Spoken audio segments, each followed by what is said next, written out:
picking this up mid-conversation. We'll throw an intro on later. Jeff and I have been talking for like half an hour waiting for Sean. We're talking about directors we love and hate. Where did you want to start, Jeff? I'll talk about Rob Zombie because I have never, ever liked anything he's really done except for his original Halloween. And that's because I thought the idea of a young kid growing into Michael Myers was interesting, and I thought I liked that until he got to the part where it was the remake part. Which, in fairness, is where he wanted to end it. Oh, yeah. You know, like having to tack that on, I really thought watching Danielle Harris scream and scream and scream and scream, I really was like, oh, he really just does not like other women besides his wife. Well, I read an interview with him where he said, he goes, look, teenagers are annoying, so I wanted to make them annoying. Yeah. And he did. Yeah. But therefore, Laurie Strode's no longer this character you like what you did with Jamie Lee Curtis. I've never, House of a Thousand Corpses came out, and I went and saw it, and I was kind of like, I guess it just looks like a Rob Zombie music video. Yeah. And then I never really thought anything of it. I didn't love it. I didn't hate it. I just kind of this is just an homage to every 70s horror movie with his little music video style. But for whatever reason, Devil's Rejects, I don't know. I fell in love with it. I think it was more the soundtrack than anything. I think the way he worked in those popular songs into the movie, I don't know. I loved it. The problem is really nothing else has been that good since. Movies like 31 and even the second half of Halloween and the original studio release of Halloween 2 just kind of keep going back to the hillbilly killer thing, which kills my argument. You know, it hurts. It makes Devil's Rejects worse, you know. But I don't know. I love the Halloween 2 director's cut. I think it's really cool. I tried to watch House of a Thousand Corpses. I think I got about 3/4 of the way in before I'm like, this is just not my aesthetic. It's not my thing. Just the way he tells his stories with the gritty, you know, I love the people that are in his movies except for his wife. Right. I mean, I'm sure she's a very lovely person. Let me just put it that way. She couldn't act her way out of a wet paper bag in anything I've ever seen her in. So I've just stop subjecting us to this. Right. You know, and I think that having not been able to get through that, watching Halloween, and then, you know, by the end of it, I just was like, I wish it had stopped when you met Laurie, you know? And then not seeing the director's cut of Halloween 2 until much, much later. I think when I bought the box set from Shout Factory, I think I watched it and I was like, oh, okay, this I can get into. And again, it's more the idea than the execution. But still, it was a pretty cool idea with Laurie Strode kind of going crazy at the end. I that's kind of the way it is with Eli Roth. He's a good idea person, but the execution is usually kind of poor. And I'm very, one of the things I like to do is, Cabin Fever was a really low budget. He was a nobody. I know David Lynch was kind of helping him finance it, but it was still a no budget, nothing movie. So the bad acting and some of the things in it, I can live with because of the low budget. And I thought that was effective, so I got really excited about Hostel when it came out. And part of me likes it. There's cool things in it. It just, I would have rather he really fucked with the audience, and because his idea was Porky's, and then turns into some horror movie, and which I think is hilarious. But don't tell us it's a horror movie. Just fuck with the audience. Right. Get a bunch of people going there to see a comedy, and then are horrified. That would have been great, but instead you let us all know it was a horror movie, and then we're sitting through a half an hour or half of a movie of a comedy, and I don't know. Market it as a comedy. Market it as Porky's. Eli Roth brings you his, like Porky's. Right. They're all, let's go to Eastern European or Eastern Europe, and we're gonna get all these girls and whatever. And then like Just you meet all these girls. And yeah. Yeah. I love the execute. I don't love the execution, but I love the idea of Hostel. And Hostel too. I mean, it's like, how are you gonna surprise the audience? Right. You can't really after Hostel, which everybody was like, oh shit, that's not something I've seen before necessarily. And then that Green Inferno movie again, I love the idea of, especially coming from more of a liberal mind like him, and going after the people that pretend to be activists, but then the movie is just terrible. Yeah, it really is. It's so bad, but I think it's an idea. There's a whole scene about farting or pooping or something like that just takes you out of the horror. I mean, that could have been an intense scene because that would be something embarrassing or hard to go through while you're in that. But he's trying to go for laughs in this, I don't know, what should be a dark cannibal Holocaust-like movie, and it's just, I don't know. Yeah, his tone is all over the place, even within just like scenes sometimes. And that's what bugs me about his stuff is like, I don't know quite how I'm supposed to feel, and I want to feel something, but I want to be led to that feeling by the filmmaker. Right. Not, okay, well, this is a situation you can feel about however you want. I'm going to let it go. Right. So I do love him on in podcasts and interviews because he's fun to listen to. He loves horror movies. Right. He loves them. Yeah. Yeah. He's like a better looking Quentin Tarantino. Yeah. His History of Horror podcast, that was great. Yeah. Absolutely loved it. I sometimes will pick an episode from the past to listen to when I don't have anything like up. Right. So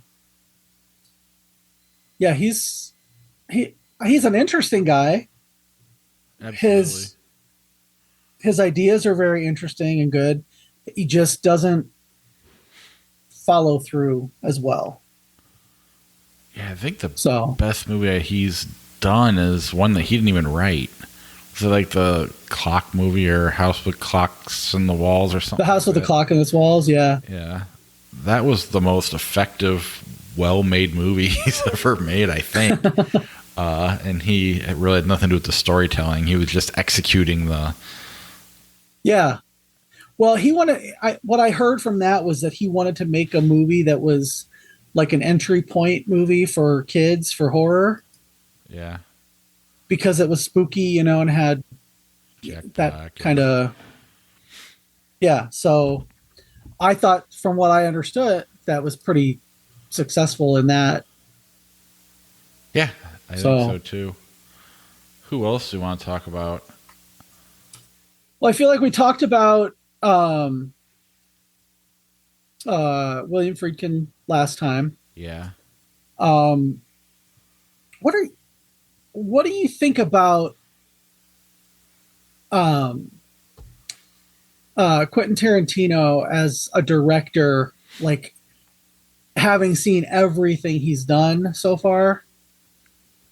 I mean, what do you think his strengths are? I think his biggest strength is separating himself from everybody else. So you can't really rank him against your standard guys. He stands out there on his own. He's like I like to always refer to things like with music. It's like a guitar player that just has such an original style that you just know it's that guy all the time. And his movies, they never win anything. They're just always uniquely their own thing, and they're always uniquely Quentin Tarantino. And I think that's his biggest strength, is that he has complete control over what he's doing, and he just understand, almost like savant, like understands what needs to be done, how to get there, and how to do it in the right budget, and make it look like its own thing. And it just kind of stands off to the side. It's never, it's hard to rank with other movies because they're just his. You know, it's like, here's Tarantino's 10 movies over here. I don't know. That's kind of how I look at him. What are your thoughts on Tarantino? To me, one of his biggest strengths is the knowledge that he brings to like film just in general. He knows everything about, like he makes Eli Roth look like somebody who just saw like Coffee once and decided, oh, I know everything about 70s movies. Yep. He brings that to it, and I appreciate that more than I appreciate some of his movies sometimes. Like I loved Reservoir Dogs. I loved Pulp Fiction. Inglourious Basterds I thought was great. I loved the revisionist history in it. Yeah. But then his next movie does the same thing, and I'm like, oh, I don't want that. I don't want him to, every time he ends a movie that has like some historical basis or takes place in a certain time period, I don't need him to revise the end of the story. I get that. You're talking about Once Upon a Time in Hollywood. And yeah. I guess I was in a weird mindset because of Midsummer. So I was hating everything that came out up until that movie. And quite frankly, I had bought into some of the, like Sharon Tate's family was kind of upset that he made the movie.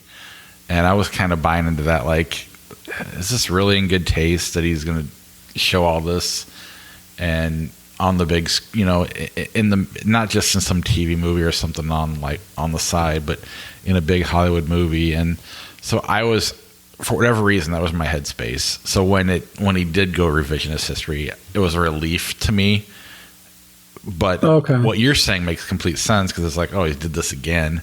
And for some reason, I just was in a weird headspace and it worked. Plus, I thought the way he did it was cool, and I just loved the characters throughout. I loved how, Margot Robbie hardly being used was still such an important character in that movie. I don't know. I just think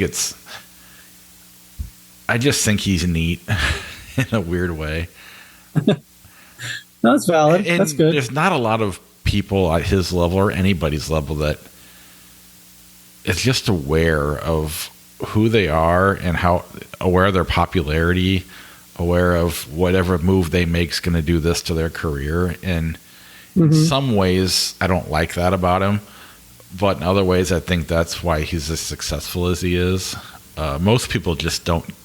It's hard to grasp fame and that notoriety. Yeah. He not only has embraced it, but and it kind of probably makes him a tool bag in real life, I'm assuming. But I don't know. Because he has it, though, I think it leads to his success a little better than others. I think for a while I was like, oh, when he said I'm only ever going to make 10 movies, I was like, oh, he's buying into his own hype, and that kind of, I was like, okay, whatever, dude. Right. But every time he says something like that, he backs it up with, right, Inglourious Basterds or Once Upon a Time in Hollywood. It's like, okay, it's, everybody knows that guy who he brags about shit that he doesn't, he has no right bragging about. He talks a lot of shit and whatever, but he talks a lot of shit, but he can back it up with his talent. Well, and there's not a lot of guys. I mean, Ari Aster's still very young, or very new, and he's only got 3 real features, but there's not a lot of guys that, I mean, Scorsese's missed, De Palma's missed, Coppola's missed a ton. All these great directors, none of them are batting 1,000, but Tarantino kind of is. Or at least, even like some of his weaker ones, like Jackie Brown or whatever, are still pretty good. Everybody else is, there's very few people who've hit. Fincher's one of my favorite, and he's missed a lot. I don't know. I guess Denis Villeneuve hasn't really missed yet, but he's made some weird decisions. But it is, to be at that level and to have not really I guess you could say Death Proof is a failure, but I thought that was great. Did you like? Oh that? no, I don't think that's a failure at all. I think that's one of his better films. Absolutely. I think I love that idea. Releasing it on Good Friday was pretty stupid. Yeah. Or Easter weekend, and then really they overestimated that audience that was going to come out. Yeah.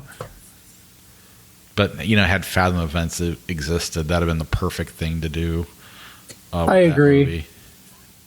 And if they had, it'd have been huge. Speaking of Fathom Events, this coming week we're getting They Live back in theaters. Should we talk about John Carpenter? Yeah.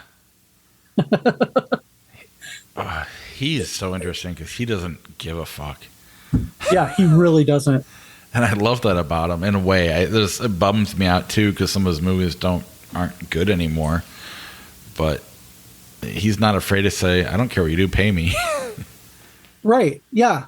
I mean, you look at Halloween, which I've kind of, I know Sean hates that movie now because he's, it's so overhyped, and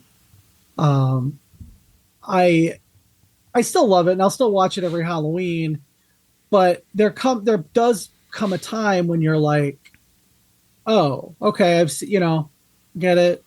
I'm going to say that Halloween Ends kind of has soured me on the Halloween movies for a while. Right. I don't know how I'll feel in October. I'm sure I'll watch at least Halloween, but the fact that was such a miss for me. That whole trilogy was such a miss. It was supposed to be so good. I was so excited. I thought they were going to do a good job. And then I wanted those guys to be successful so bad. And I guess they were financially, but God, they were bad.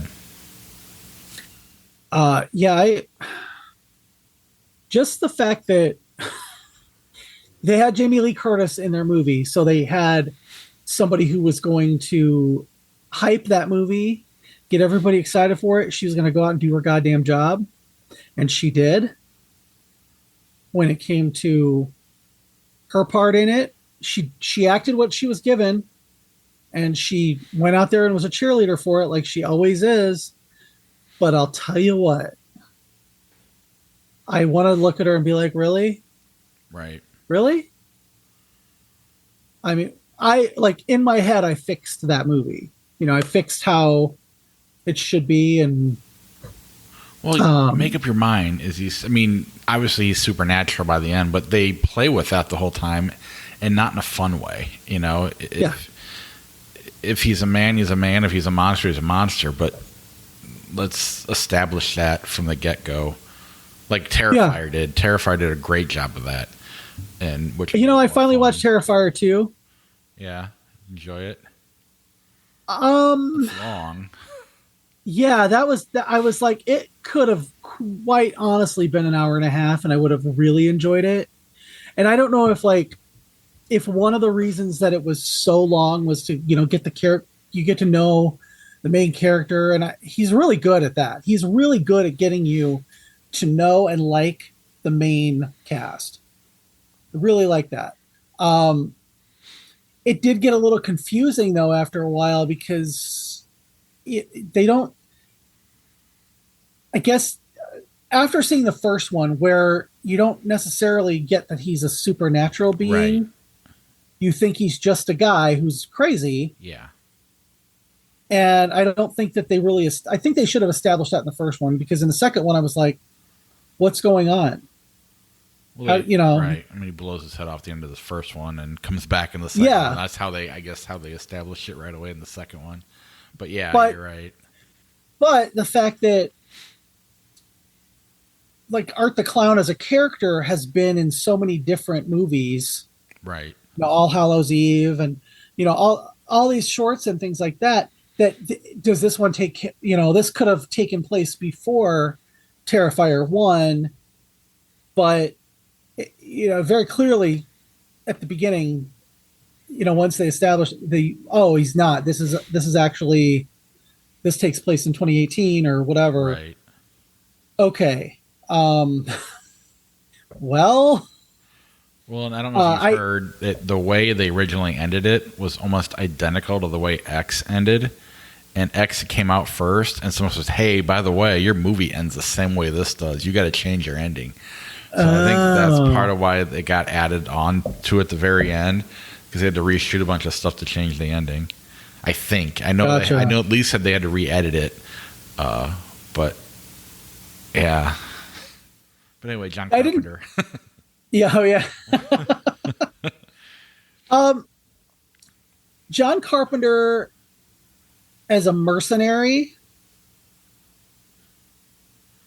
As a director, there are some perfect things that he has put out. And by perfect, I don't necessarily mean entire movies, but I think Halloween, even though, like some of the luster is gone after seeing it so many times over so many years, and, the whole timeline is so fucked up, I think that it's a perfect movie in that you care about the characters, you wonder what's going on, it's believable, and it's small.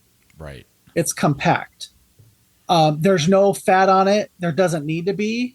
I think if there was, you get Rob Zombie's Halloween. Right. And I think that even though he didn't direct it, but he wrote it and produced it, Halloween 2 it's a good continuation. I like the way that they explain why is Michael, why is he going after Laurie, and why does he keep going after her? Because it doesn't make any sense that he would go back. He would just terrorize that new group because she's in the hospital. Well, yeah, they're brother and sister, and I wish they'd kept that for the sequels because, the new trilogy, right? Because it kind of only makes sense that way. They really had to shoehorn him in to like fight her, right, in the new trilogy, whereas in the old, duology, it made sense. Oh, he's following her because it's his sister, right? And I don't think that he cared all that much by the end of 2, right? Which is why they switched it up for Halloween 3, which is I love that movie so much. It's just so bonkers and crazy, and I wish people had been on board 40 years ago so that he and Deborah Hill could have gone on and made a different, a different Halloween story. I agree. But I mean, commerce takes over, and it would have been hard to keep everybody. I get the one thing that the thing that sours me on the first one the most, just the whole Black Christmas thing.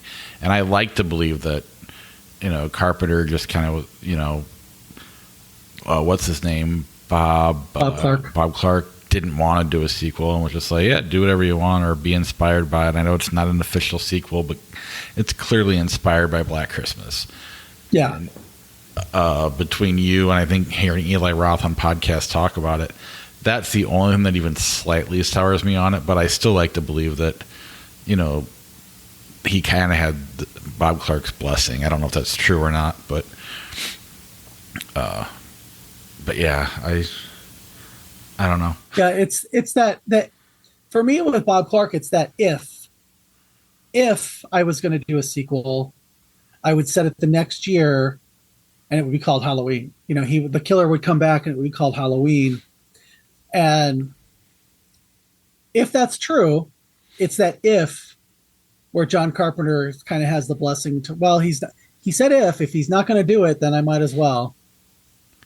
Yeah, so I'd like to believe that they had an agreement or they worked it out together, or I don't know, but I wasn't there. I don't know, so I don't want to know otherwise. Well, Bob Clark always he said in interviews, he goes, people ask him about it. He goes, Halloween is a great film, and I'm glad he did what he did with it. He never he's the one who told that story a couple times, but he never said, oh, I wish I'd done it instead. He was always very complimentary to Carpenter. That's good. So I like to think that he had his blessing. Yeah, and some of his movies, Carpenter's, it took me multiple viewings. Like, really, I've hated Big Trouble in Little China forever up until recently. Escape from L.A. or New York, first time through, didn't like it, and then we watched it for the podcast. I was like, this is amazing. Even They Live, I didn't like They Live initially. I was a lot younger then, but all of a sudden you watch it and it's just like, oh my God, this is so smart, and it's just goofy enough to work. And now it's even, I don't know, that movie just seems to keep getting better with age. Even The Thing, I had a hard time. I was kind of bored as a kid watching it, but now that you get older, it's just like way smarter than that. Now, you know what? And that's why I think maybe he makes movies for adults. Right. He doesn't make adult movies. He makes movies for adults. Although I would probably love to see one of his adult movies. But he does movies for adults with adult themes. And I think Halloween was probably the Halloween trilogy, the first three, those were probably the ones that are most geared towards kind of a wider audience. Right. Because they're simple and, they're scary movies that you don't have to think too hard about. There's just the shape coming after everybody, or there's this evil Irishman, making masks to kill kids, which, I mean, you couldn't even make that movie today. Right. I think that like themes from, the isolation of the thing and not trusting anybody because you can't know if they're there to hurt you is the same theme as They Live. Absolutely. You only know if they're there to hurt you if they've got special glasses on. Right. And that opens up your mind. And I've heard a few right wingers say that, oh, it's like getting red pilled. And I'm like, is it though? It's the opposite. They also think that red pilled means you're going to be, conservative, even though it's a trans allegory. But right. What do I know? It's like that whole that sense of there's nowhere to go, there's nowhere to run, because they're everywhere. Right. The thing is everywhere. It's that paranoid, but for good reason. Right. So, absolutely. Yeah. I mean, They Live's kind of, especially during like the 2016 election, I think got started to get misunderstood where, well, they're all bad. And in a way, there's elements of truth to that, but there's one side's worse than the other. And, but they use, there's a lot of They Live imagery to kind of like, fuck them both, kind of. Yeah. That ultimately led to Trump being successful. I feel like when I watched They Live during the pandemic, because I lived in LA for the most of 2020 and part of 2021, and my best friend and I would go to movie locations. We'd drive around LA and like surrounding areas. We went to the studio where they filmed The Office, and I mean, just, and it looks exactly like it did, except there was a big broken down RV out front of it, which in my head, I just said, oh, that's Meredith from The Office. She bought an RV and it broke down in front of the office. So she just lives there now. That's funny. But I took him to South Pasadena to see the locations for Halloween. Fun fact, the house that Linda from Halloween lives in is the same house from Mama's Family with Vicki Lawrence and Carol Burnett. Wow. And if you're looking at that house, if you're looking at Mama's Family's house and you turn to the right, there's the hedge that Michael Myers is behind. That's funny. But we went downtown LA and we were trying to find the alley where they have the epic fist fight. And we found that. And then I have a picture of it on my Facebook that the wall where there was the sign that said obey. Yeah. I found that wall and I looked up and I was like, oh, that's it. it's just missing the billboard, but that's the same wall. Oh wow. And it was one of those things where what we're seeing it, and especially during 2020 when the world was shit and Right. everything was shit. It's like, wow, that movie was so prescient that you just can't Right. even deal with it. I would like to think the alley where they fought is like the Rocky Steps, where you can't go there without people running up and down and jumping up and down. There's just always people Well, fake fighting in the. I know it's during COVID, they're all in, especially in California, they're all inside. But I'd still like to think that there's constantly somebody fake fighting in that alley every day. yeah, yeah. I mean, I thought about like getting a picture with my Dukes up or something, but I just never did. What's funny is it's right around the corner from the hotel from American Horror Story Hotel. Um, and on the way back to my place, we stopped at the house from The People Under the Stairs, the Wes Craven movie. Oh wow. That's another person we should talk about. Yeah. Before we do that, I just have one question. American Horror Story. Are you a fan or no?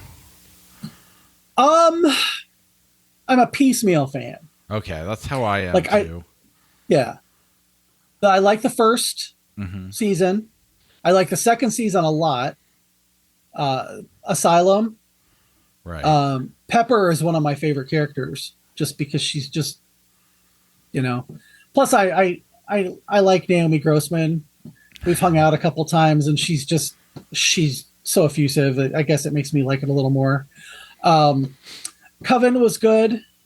I just think I the especially further like. they got along in it, the more and more fat that was on every season. Oh yeah, and there yeah. has to be because it's TV, but it just was hard for me to stay up with it. I liked elements of Freak Show. Mm-hmm. Like that Pepper episode was great. Twisty the Clown is just Great character. terrifying. Yeah. In his story, I like how the freaks. When you say Freak Show in American Horror Story, the freaks are the normal people. Yep. All the people that are outside are the real freaks. Right. And that's what I took from it. But as you go on, I mean, there's great performances in a lot of them, but they just don't, they don't really hold up. I liked New York, the last season, because it was like the very first scene is straight out of Cruising. Oh, really? Which is one of my favorite movies. Yeah, they're even playing the one of the music pieces that was playing in the club in Cruising. Wow. There's a guy with a hood over his head, and a harness, and it's like a lot of blue color correction in it, and it has some of the best imagery that I like. It gets into the AIDS crisis, and I want you to watch it because it was really, really good. But there's this one scene in the last episode that is it's a metaphor for how many people died of AIDS, and in the late 80s and early 90s, and it like sticks with me still as one of the most powerful things I've ever seen. I'll have to go in regards back to it and because I kind of stopped halfway through Freak Show and never went back. Not for any reason other than just it's effort to keep up with TV shows. And yeah, oh yeah, I've kind of been like, I like movies better. They're tighter for the most part. Mm-hmm. And but I'll have to go back and check that. And that sounds really good. All right, Wes Craven, or go ahead.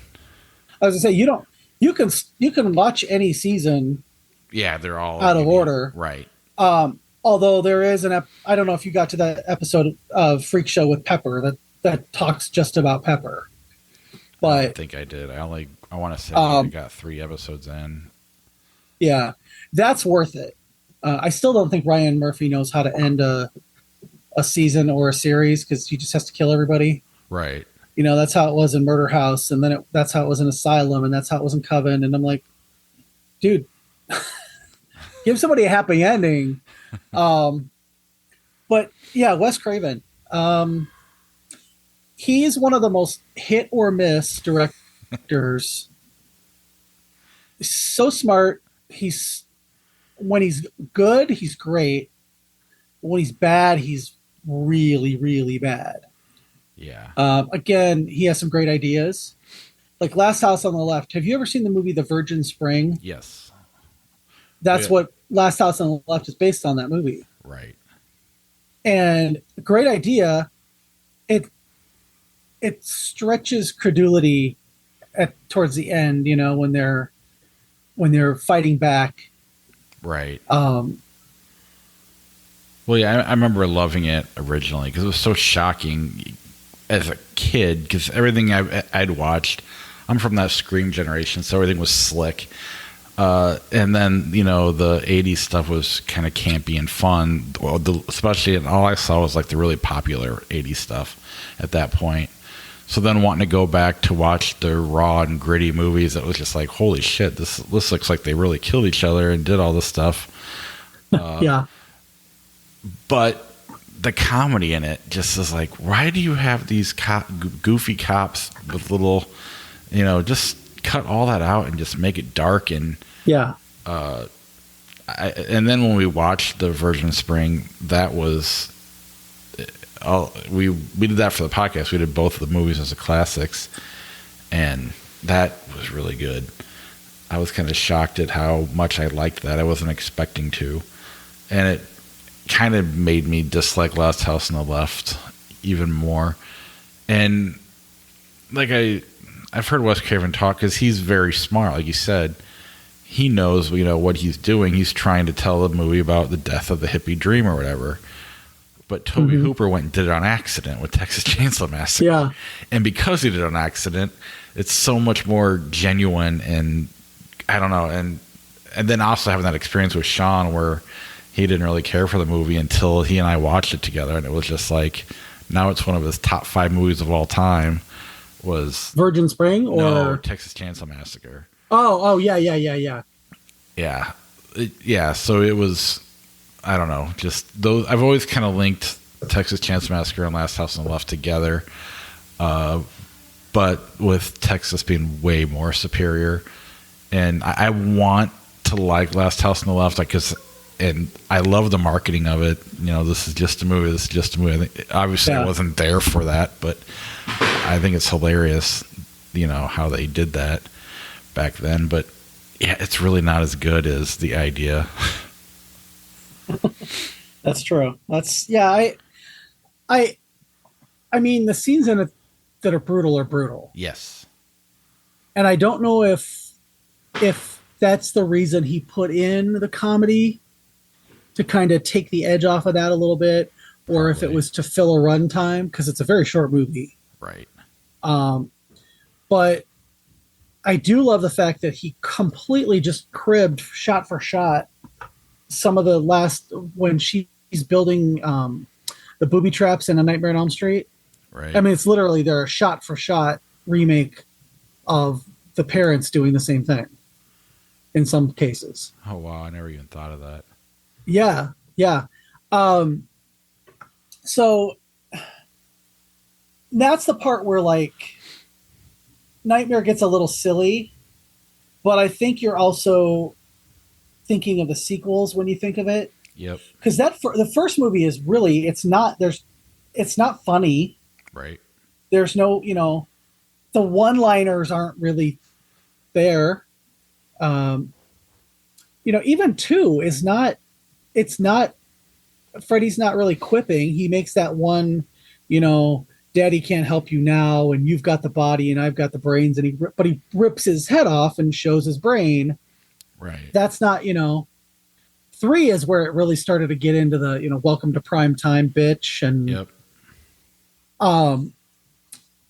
So I feel like watching Nightmare, I watched Nightmare on Elm Street in the theater last fall, and it just struck me how much darker in tone it is than anything after 2. And I think he's really good at that. Even when you get into Scream, where it's polished and it's, everything's hip. He didn't write it. That's one of the reasons that it's a little different. But he doesn't, while there's meta stuff in it, he's not doing it as a parody or anything like that. Right. He's talking about teenagers killing their friends, and he's really ratcheting up the tension that I don't think necessarily was in the script. Right. And that's what he's really good at. I thought New Nightmare was fantastic. Oh yeah. Like the way he reinvented Freddy in that movie. Mm-hmm. I was very bummed by, because I'd always heard the voodoo movie he did. I can't think of the name of it. Serpent of the Rainbow. Yeah, like I've heard a lot of people talk about how great that was, and then we watched that as a classic, and I couldn't get into it. I don't know if that was just my mindset at the time, but Josh and Sean didn't like it either. So sometimes when the three of us disagree together, or we don't like something together, you know, your opinion spirals with it. What is your thought on that one? I watched it in the 80s when it came out on video cassette. I didn't go see it in the theater or anything. I think it was just on the cusp of me going to the movies a lot by myself. I think it was a little too cerebral for its own good. Yeah. You know, I think I wanted it to be like Angel Heart or something like that, a little more, you know, a little more evil, where it wasn't. Right. I guess I would have to see it again. I mean, it's been 30 years since I've seen it. Gotcha. So I don't know how it would hold up for me. But I remember not really getting it as a teenager. Yeah. You know, like, oh, okay. No, where's Freddy?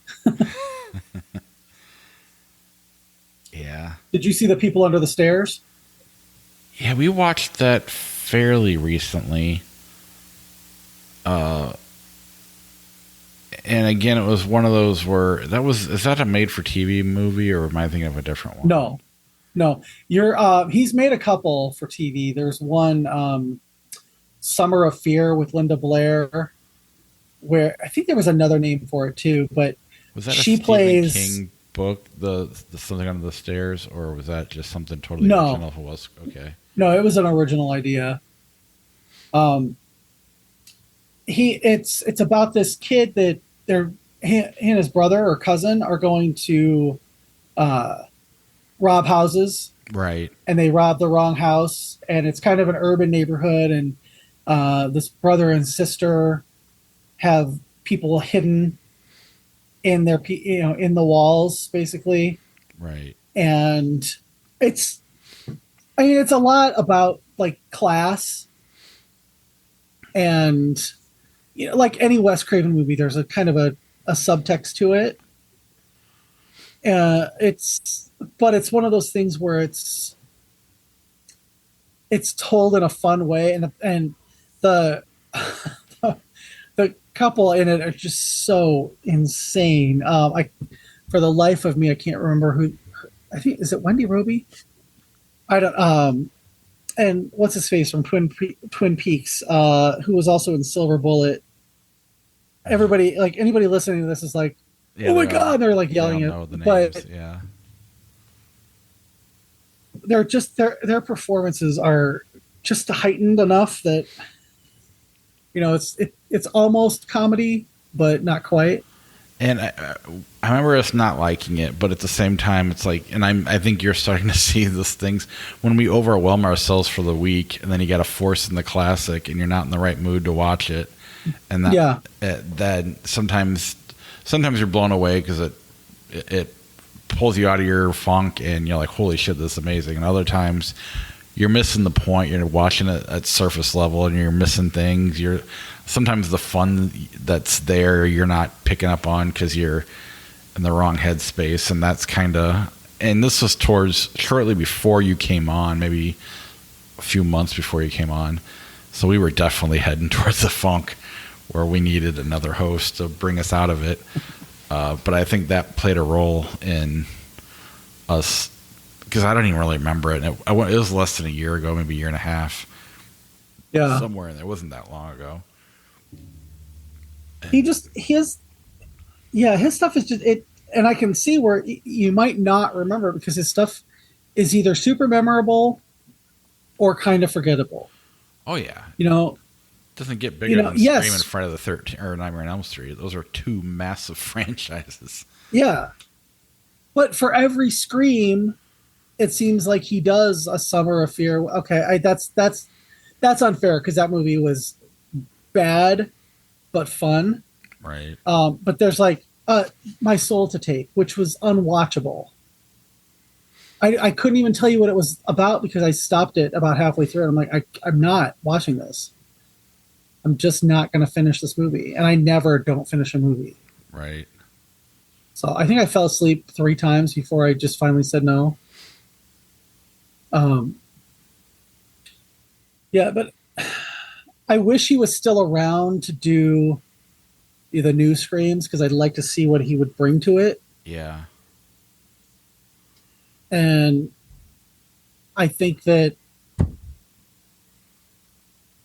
when he's so revered as a horror director, even though he had so many misses in the genre, that just tells you how good his highs were. Oh yeah, and I mean, he didn't even want to be. A lot of these guys didn't want to be horror directors. They just kind of got stuck in it with their successes. Well, they said if you did, I can't remember what movie. If you do this movie, we'll let you make your violin movie. And then he made Music of the Heart with Meryl Streep. Right. And it was like, nope, back to horror. Yep. Yeah. Still no Sean. What is your thoughts on, this is one thing he and I have talked about before. This is not completely horror, but like Brian De Palma. Like you look at that era of directors and Scorsese, Coppola, Lucas, Spielberg, they'll all point to him as being the best. But his movies are the least successful of all theirs. And he doesn't really have that Godfather or the Goodfellas or the Star Wars or whatever. What's your favorite movie by him, though?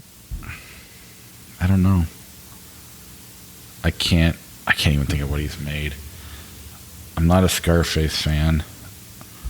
I probably should have been more prepared when I asked the question. I'm sure there'll be an obvious one that I'm not. I can tell you mine, and that's Dress to Kill, which is kind of his Psycho remake. Right. Deals with like kind of like a transgender character who's also a murderer, which doesn't sit well with the LGBTQ community. But it'd probably be Carrie for me. Yeah. I don't think I've seen Dress to Kill though. And we should do that as a classic sometime. Absolutely. And I never saw Blowout, but I loved Blow Up. I thought that was one of my favorite movies that we've done as a classic. And I don't know if it's Blowout is very good. Blowout. I just have a problem with if you're remaking something and the first one's amazing and it stands the test of time, why bother? But I get it. You know what? I think it's different enough that it's not really, it doesn't even feel like a remake to me. That's cool. Dress to Kill, funny story. So my parents and Sean's parents and our other aunts and uncles, they used to get together some Saturdays and play cards. And one night it was our turn to host it at our family. And so they were in our dining room. They're all playing whatever, canasta, I don't know. Probably actually poker or euchre. And we just put on a movie. And the first scene in Dress to Kill is where we landed.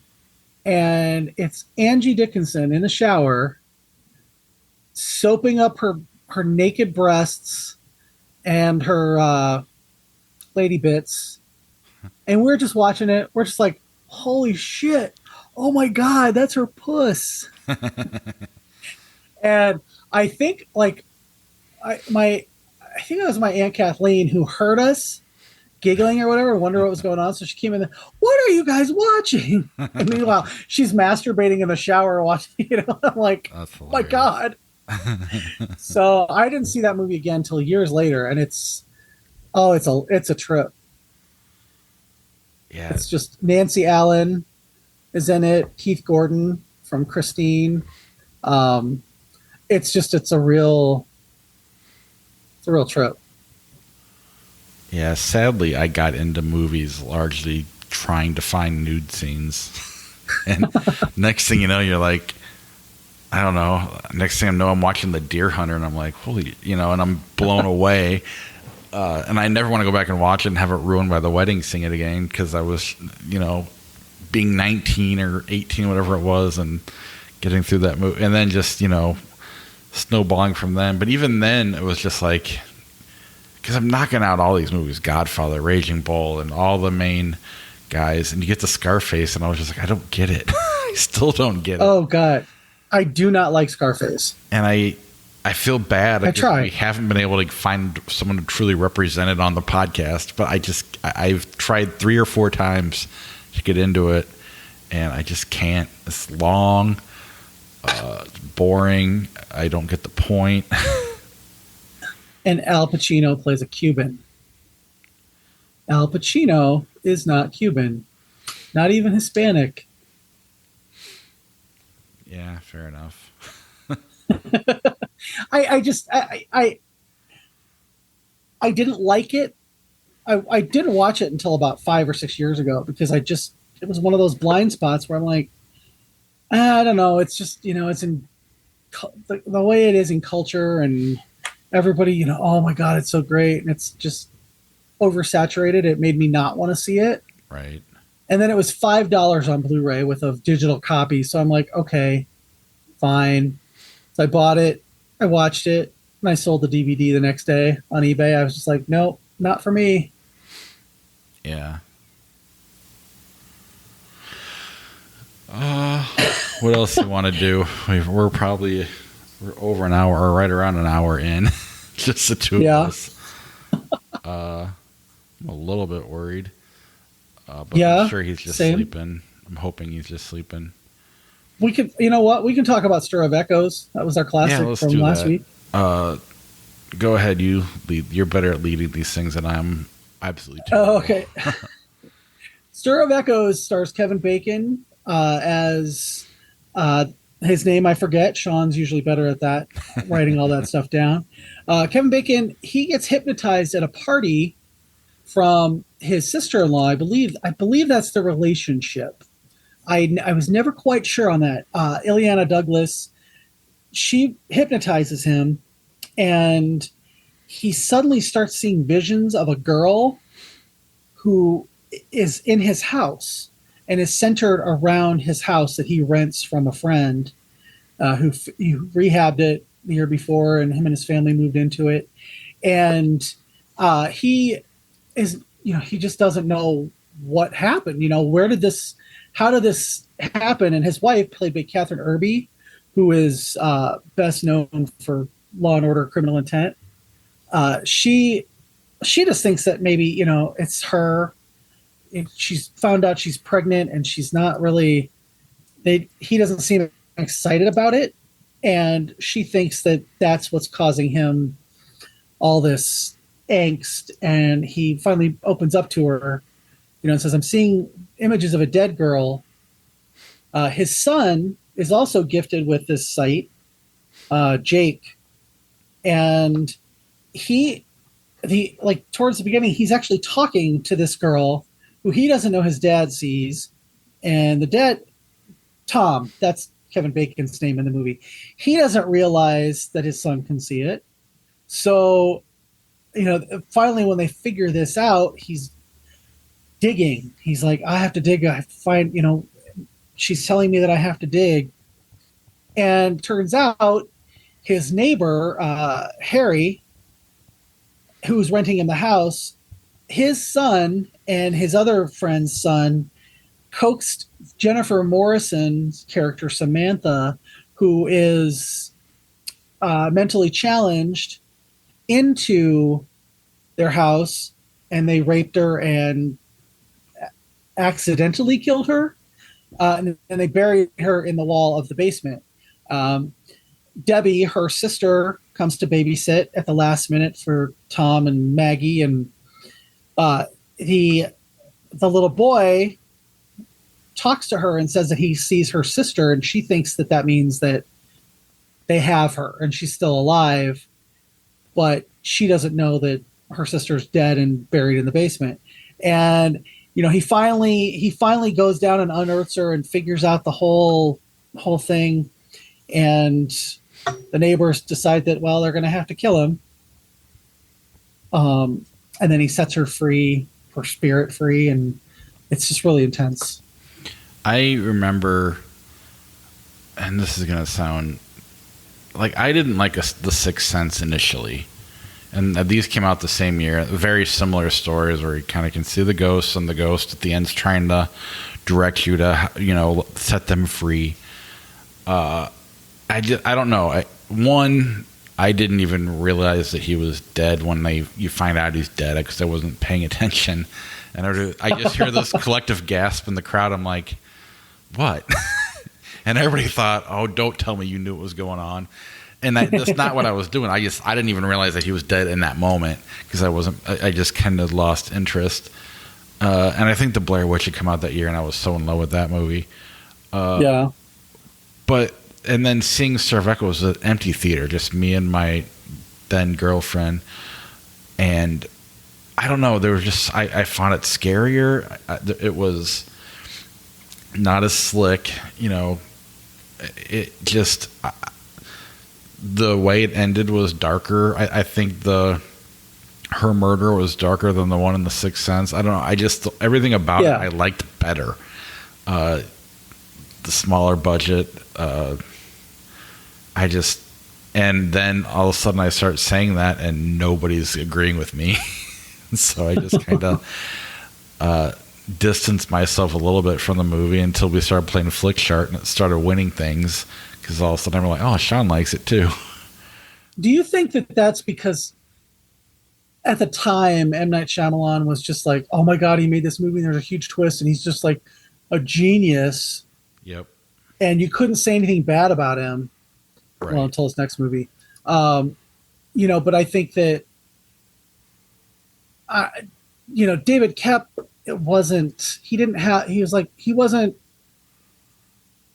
he wrote it from a Richard Matheson story. Right. I don't know if you're familiar with Richard Matheson at all, but no. He's the guy who wrote the original I Am Legend, that kind of stuff.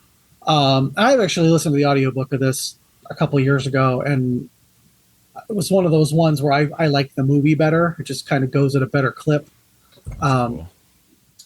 And I don't think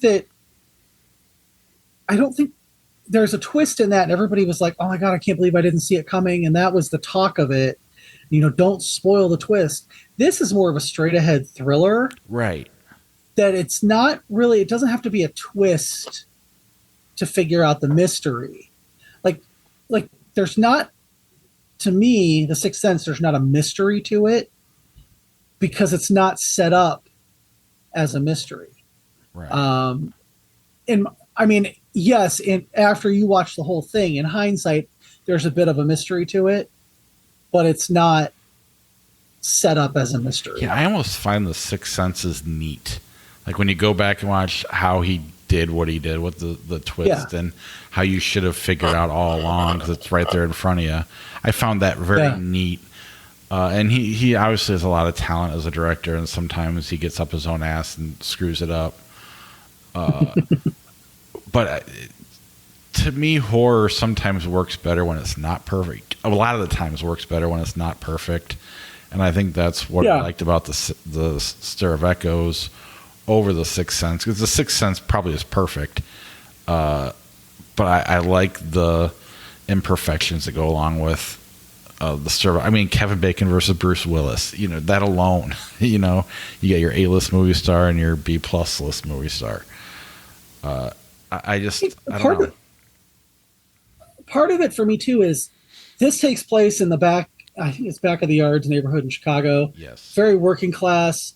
You're thrown into that world, and everybody. I've lived in Chicago twice, and it's very Chicago. Like I just watched The Fugitive again finally after we talked about it a little bit, and it's very Chicago.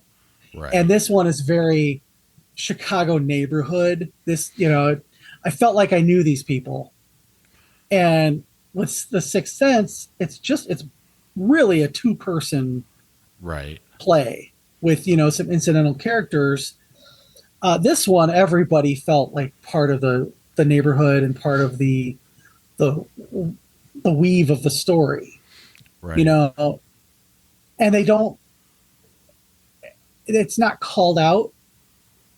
Like the characters aren't as called out as some of the ones in The Sixth Sense. Correct. Where everybody, it's almost, like movies like The Faculty, where the credits at the end and Scream, where they like somebody's moving around and then it freezes and their name comes up. Yeah. That's kind of his, like M. Night Shyamalan's movies, especially, like The Sixth Sense. It's like almost like Bruce Willis is moving around and then he stops and he smiles and it's like Bruce Willis as, right.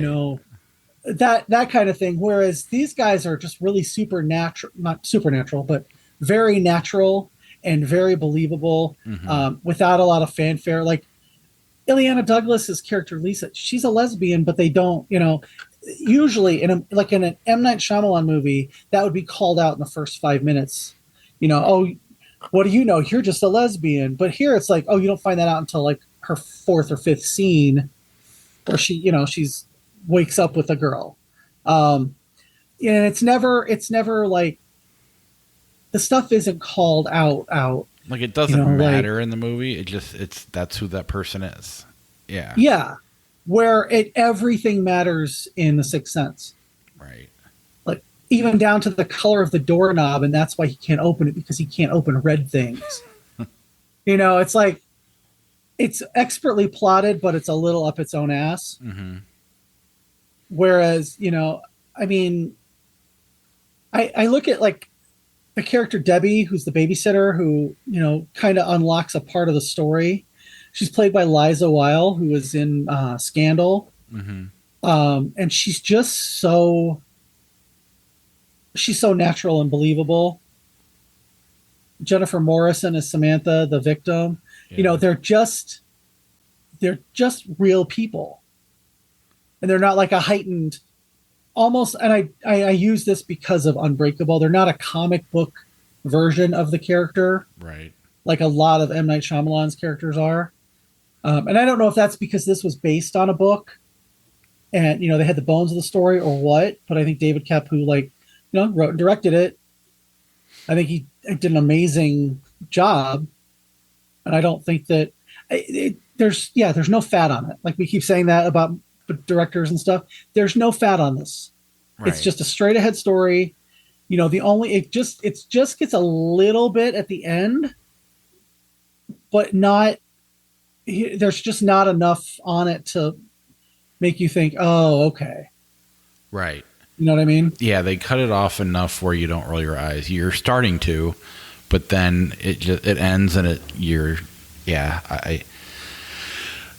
and I hadn't watched it since the theater up until we watched it for the show, and I liked it just as much, and I'm glad we got to go back and revisit it, and I think people should give it another shot. It seems like the people I know that have seen it do like it, but it's not as universally as seen, I think, is probably the... Well, everybody, if you've seen a movie in the last 30, 40 years, you know who David Koepp is. He wrote Jurassic Park, Right. he adapts a lot of stuff and he does it well to the point where he knows how to immerse you in a story with character. You know what I mean? Yeah. Like he wrote Indiana Jones and the Dial of Destiny. And say what you will about anything in that movie that was good or bad, the characters were really fleshed out. I didn't watch it. And again, not because of him, just there is something nice about, like, I don't know how you do it with, especially like some of the horror movies where, like Halloween, for instance, where it's 2 and then this random third and then this whole other trilogy or whatever, 4, 5, and 6, if that's even related, this 3 of them, then Rob Zombie, or no, then the H2O Resurrection stuff, then Rob Zombie comes in, and then these other 2 guys come in and do another trilogy. Like, it's hard for me to, like, I just get annoyed with all that, and there is an audience that appreciates all of that, especially like I know there's my brother has a bunch of friends who work at Fangoria, love 4, 5, and 6, and we're pissed off that they didn't continue that story. And I try to watch it, I'm like, I don't get it. I get frustrated with the fact that they just keep trying to make these movies and make money versus, truly trying to tell a story. When Friday the 13th Part 5 came out, I still to this day remember People Magazine's review of it. And the first line was, where there's a till, there's a way. And that sums up many 80s horror franchises, especially the Halloween ones. Because there's just so many timelines. There's Halloween 1 and Halloween 2. Then there's Halloween 3 by itself. Then there's Halloween 1, 2, 4, 5, 6. Then there's Halloween 1 and Halloween 7. It's like, I'm going to need you to like pick a lane, buddy. Right. But I've had a blast going back and like I saw Silent Night, Deadly Night as a teenager, but I had no memory of it when we watched it for the classic a few months back. And I loved it. I mean, Sleepaway Camp, all those were so much fun. Everything we've really done, more or less, has been a lot of fun. Tourist Trap. It's just, and we're not just picking Friday the 13th 5 or Jason Goes to Hell. That turned 30, but we didn't technically watch it for the show. I don't know. I'm just to the point where I want, like, I'm in the Ari Aster lane, and that's what I want to see, and I want. I want original stuff. I don't want IPs anymore. I'm just IP'd out. Yeah. You peed out? Yeah. As somebody who loves 80s horror franchises, I completely agree with you. Would I love to see one more Robert Englund Nightmare on Elm Street? Yeah, but he's too old. Right. He said it. He doesn't move the way he used to. He said he can't do it. Okay, let's let it go. Right. The Friday the 13th stuff, I mean, there's ways to do it. There's actually going to be a Crystal Lake TV series on Peacock after they, fix the writer strike, hopefully. I have a feeling I know where it's going because I think I wrote this story when I was bored at my job a couple years ago. But there are ways to do, take these IPs in different directions, like Wes Craven's New Nightmare, Right. Great idea. Has it ever recovered? Well, there's Freddy versus Jason, which I liked very much. Yeah. But I'm kind of a purist when it comes to that kind of stuff. And which is why I didn't like either of the Black Christmas remakes. Yep. Except now I have an appreciation for the 2006 one, but I still hate the 2019 one.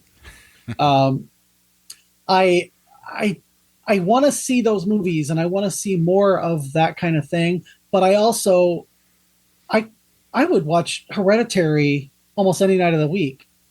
Midsommar any night of the weekend because it's so long. Right.